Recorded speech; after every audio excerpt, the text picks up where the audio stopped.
Okay, so what if we could tap into a nearly limitless source of clean energy that's literally right under our feet? And what if the key to unlocking it came straight out of a nuclear fusion lab? Well, we're about to dive into a truly revolutionary idea, drilling deep into the earth, not by breaking rock, but by vaporizing it. Take a look at this. This is the Kola Super Deep Borehole. It's the deepest hole humans have ever managed to dig. I mean, it's barely wider than your head, but it plunges an insane 12 kilometers straight down. It took 2 decades to drill and taught us one very, very important and very expensive lesson. It taught us that drilling deep is an absolute nightmare. The deeper you go, the hotter it gets, the rock gets harder, and our normal drilling technology just can't handle it. So, how in the world do we get past this fundamental barrier? Well, the prize for solving this problem is just immense. Deep inside the Earth, there's all this natural radioactive decay that generates an incredible amount of heat. We're basically sitting on top of a giant, perfectly safe nuclear reactor, but we just can't seem to access its power easily. And right here, this is the core of the issue. When you use traditional drills, the costs don't just go up, they absolutely explode.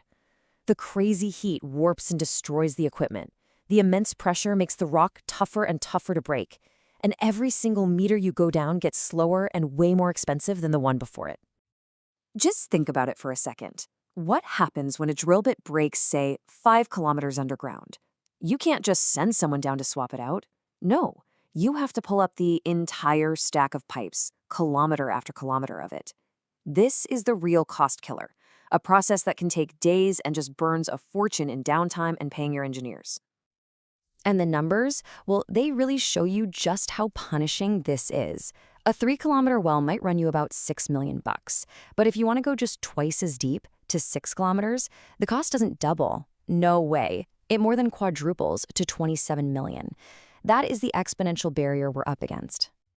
So you might be asking, why even bother with such a tough problem? Because the payoff is staggering. If we could tap into just 1/10 of 1%, that's it, of the Earth's internal heat, it would be enough to supply all of humanity's energy needs for the next 2 million years. It's the ultimate clean energy source just sitting there, waiting for us. Now, the real key to unlocking this energy efficiently is something called supercritical steam. At the crazy high temperatures and pressures you find deep underground, water enters this unique state. It's not quite a liquid, not quite a gas. And in this state, it is incredibly powerful for spinning turbines. A challenge has always been, how do you get deep enough where the Earth is hot enough to make it?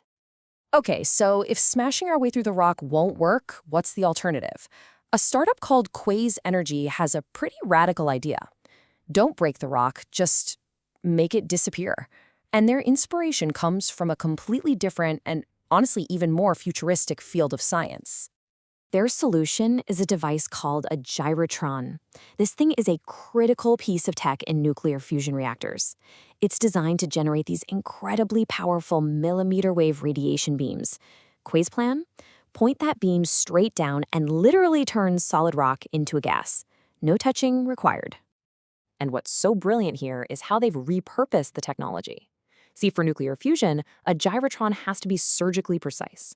But for drilling, Quasi realized they don't need any of that precision. All they need is raw, overwhelming, rock vaporizing heat. I mean, just let that sink in for a second. This isn't just melting, it's vaporization. When the team at Quaise showed this off, they described watching the vaporized rock recondense into these little strands of glass-like fiber. It is just an incredible display of concentrated energy. Okay, vaporizing rock with a super powerful beam sounds amazing, I get it. But turning this cool lab experiment into a real-world drilling operation, yeah, that is filled with some massive engineering challenges. The metric that really matters here is called the rate of penetration, or ROP. Basically, how fast you can drill. Quaise is aiming for about 1 meter per hour. Now that might sound pretty slow, right? But here's the kicker. Because they never have to stop to change a drill bit, their effective speed is actually much faster than conventional methods that are plagued by all that downtime. It's all about continuous drilling.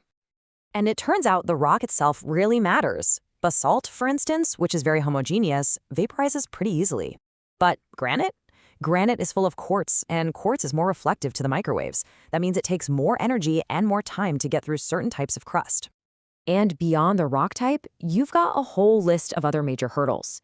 Any water seeping into the borehole would be a huge problem. It would just boil away and suck up massive amounts of your energy. They also need to figure out how to scale up the hole size, make their delicate lab equipment tough enough for a real construction site, and oh yeah, find a way to power a machine that needs a 50,000-volt custom-built power supply out in the middle of nowhere. All this technology is just fascinating, but you know what it all comes down to in the end? One simple question. Can it actually compete on cost? To answer that, we have to look at a metric called the levelized cost of electricity, or LCOE. It's pretty much the industry standard way to compare the total lifetime cost of different energy sources, everything from building the plant to fueling it to running it.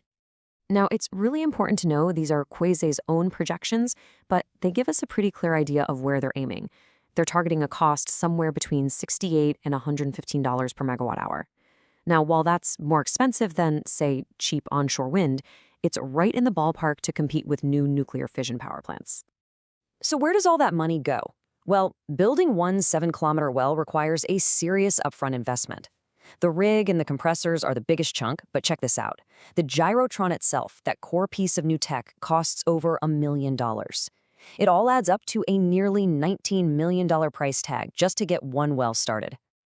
So, with all of this mind-blowing potential and all these very real challenges, where does this ambitious project actually stand today? And what's the ultimate vision?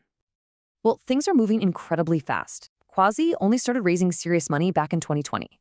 They spent the last 4 years proving the science works in the lab, and now, in 2025, they're starting their very first field trials to see if this crazy idea can actually work in the real world. And the end goal here, it's just so elegant and powerful. Instead of building brand new power plants from scratch, Quasi imagines drilling right next to old, decommissioned fossil fuel plants. They could then feed clean, supercritical steam from the earth directly into the existing turbines and hook up to the grid infrastructure that's already there. I mean, it's a vision for a truly seamless transition to clean energy. So the tech is proven in a lab, but the real-world tests are only just beginning. The road from science fiction to reality is long and steep. But if they succeed, if they can pull this off, they won't just be drilling a hole. They'll be tapping into that giant reactor right beneath our feet, and they could potentially change our world forever. The only question is, will it work?